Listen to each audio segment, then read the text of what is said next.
Hello and welcome to Galata Plus. In this episode, we are going to take a look at Vignesh Shivan's Kaathu Vaakula Rendu Kadhal starring Vijay Sethupathi, Nayanthara and Samantha. Now looking from the trailers, it appeared that Vijay Sethupathi was the luckiest man on the planet because he was getting to romance two gorgeous heroines, Samantha and Nayanthara. But his character in this movie, named Rambo, is anything but luck. He is actually the manifestation of bad luck. He brings bad luck to other people, like his mother who suffers a stroke soon after his birth, and he brings bad luck on himself. For example, if he wants a chocobar, the man who's selling the chocobar, the ice cream vendor, he has just sold the very last chocobar he has to somebody else. Or else, even if Vijay Sethupathi gets the chocobar, a crow shits on it. But soon Rambo turns into the man we saw in the trailers. His luck, or rather his bad luck, apparently changes when he meets Kanmani, played by Nayanthara, and Khatija, played by Samantha. One visual says it all. We see Vijay Sethupathi with two chocobars in his hand. This is a film of twos. There are two women, there are two religions, there are two styles of cinematography. One is naturalistic and one is neon lit. In fact, when the Napier's Bridge is shown here, it is so neon lit that it appears that it's radioactive green. And Anirudh's chart-busting music, this is his 25th film, comes in two flavors. One is the foot-tapping party type number and the other one is the melodious number like Naan Pire. Speaking of the latter, I would like to take a small detour and talk about Vignesh Shivan as a lyricist. I really like the way he uses words. For example, there is this line in Naan Pire which says, Naan nenacha thondrum edame. I mean, like, imagine the woman is the man's imagined destination. How lovely, no? Anyway, back to the two flavors of Anirudh's songs. They suit the two women because Khatija is pub hopping, she's always in western clothes, and Kanmani, that is the Nayanthara character, is homebound and always in saris. And what about the number of jobs that Vijay Sethupathi does? Again, during the day he's a cab driver and at night he works in a nightclub. Now the narrative looks as if it's been divided into four quarters or four subgenres, if you will. Now first we get a kind of dry dramedy, that is the comedy is layered under the drama. Then we get a romance, and post interval we get a kind of bedroom farce with two women catfighting over one man. Here the drama is layered under the comedy, and finally we get into an actual relationship drama. All of this is conceptually very fascinating. On paper, as an idea, it's all very fascinating, and there are some terrific laugh out loud moments throughout the movie. But tonally, the film is all over the place. And I think the tonality issue is because there are no stakes. Now take Paava Kathaigal, that is Vignesh Shivan's episode in Paava Kathaigal.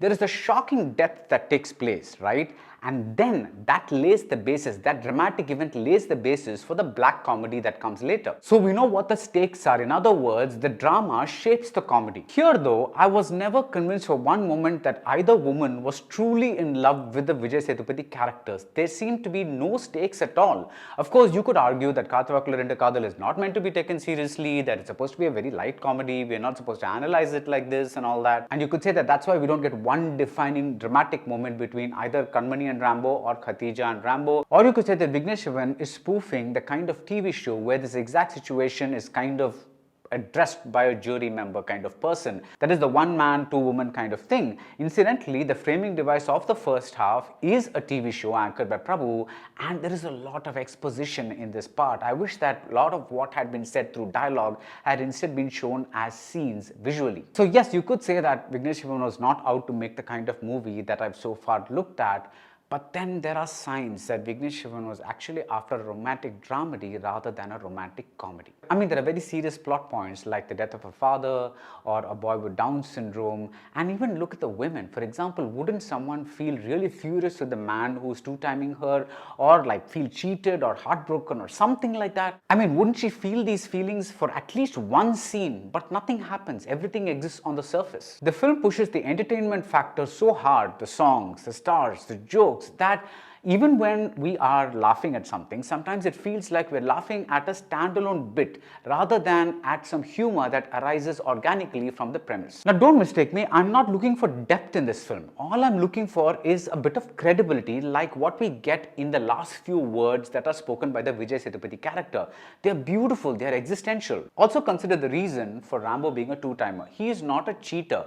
He is actually so desperate that he clings to, it's like the last straw that he got and he clung to 2 straws that he got and held on to them. It's like a desperate man finally found in his life, late in his life, something that he's been looking for all his life, and these 2 women made it happen, and that's why he's doing what he did. All this suggests that Vignesh Shivan had a slightly more poetic film in mind. Anyway, my job is not to wonder what the film could have been about, but rather what it is, and what it is a rather mixed bag of emotions. Many big scenes fall flat, many dialogues are written in a stylized way, but they don't fit in very well. Many details like Khatija wanting to be a singer or Kanmani being a Bengali don't seem to matter at all. Many side characters like Khatija's ex, they seem to come and go as they wish. And what are we left with? 3 solid lead performances, especially Vijay Sethupathi, who he's really in his element here, he's really in his zone here. And we get some lovely moments. For example, an All India tour done very quickly, or Khatija's refusal to allow a flashback after we've just seen a flashback of Kanmani's for a very similar reason. Or even the visual of Rambo wearing a shirt that is half plain and half patterned because both his lovers have these different tastes and he's trying to combine them. In a way, that could be the metaphor for the film itself, because it seems to be in 2 minds, neither here nor there. And that's it about Kaathu Vaakula Rendu Kadhal. If you like this video, do subscribe to Galata Plus and see you soon at the movies.